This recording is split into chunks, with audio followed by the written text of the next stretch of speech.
So I'm hoping that you're starting to get the idea that you have a lot of choice around end of life. There's more choices than a lot of people realise, actually. Now, I finished my advanced care directive. I have finished my will. Wasn't that a grown-up thing to do? And I have finished my power of attorney. So since then, I have been trawling through the Burial and Cremations Act for South Australia. And sitting under the Burial and Cremations Act are the local council bylaws that govern cemeteries and burials and cremations here on Kangaroo Island. I find the laws in South Australia very humane and very sensible and pretty easy to follow. If you'd like to get your hands on them yourself and have a look, just flick me an email, heidi@doulaservices.com.au, and I'll point you in the direction so you can have a look if you'd like. So now, having trawled through the regulations, I think, for me personally, I'm going to have a look around on our land and see if I might be able to spot a natural burial site, because I'd like a natural burial, thank you very much. And so I guess today the task I've set myself is, spot the plot.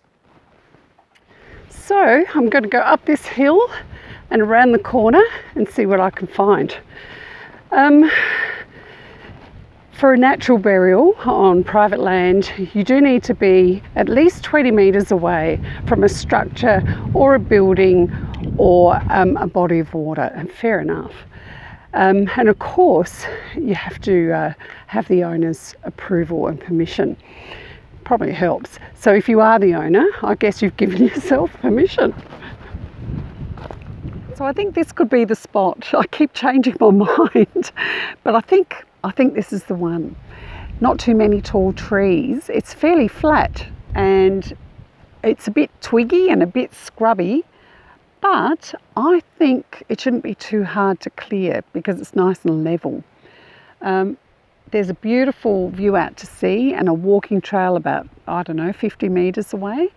Not that I'll be doing any walking or sea watching when I finally end up here. That's beside the point. It still makes it a nice spot. There is a vehicle track nearby which isn't used anymore, but if you're going to have a burial here, it's a good idea to have vehicle access. So it kind of fills a lot of the criteria. It seems to be the right spot for me. Now my next job is to get the GPS coordinates, and I can do that on Google Maps. And once I have those, I think what I'm going to do is write a letter of intention to the local council and let them know that it's my intention to be buried on our land. And here's the GPS coordinates. They'll keep that on file, and then when it does eventually happen, then it's a case of someone confirming that and confirming what the GPS coordinates are.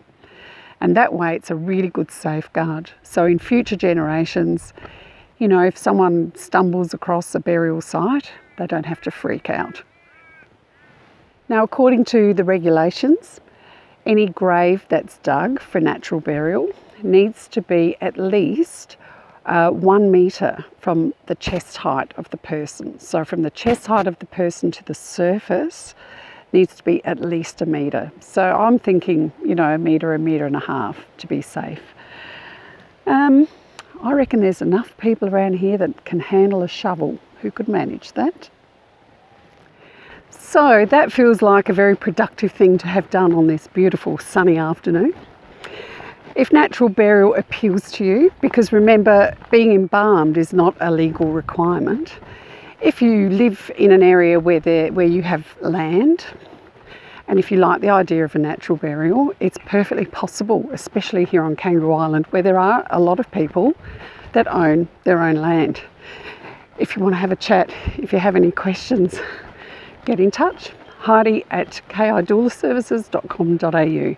But remember, it's your choice and it's a really personal choice, but it's worth thinking about and chatting with people about. You might come up with all sorts of creative ideas. See ya.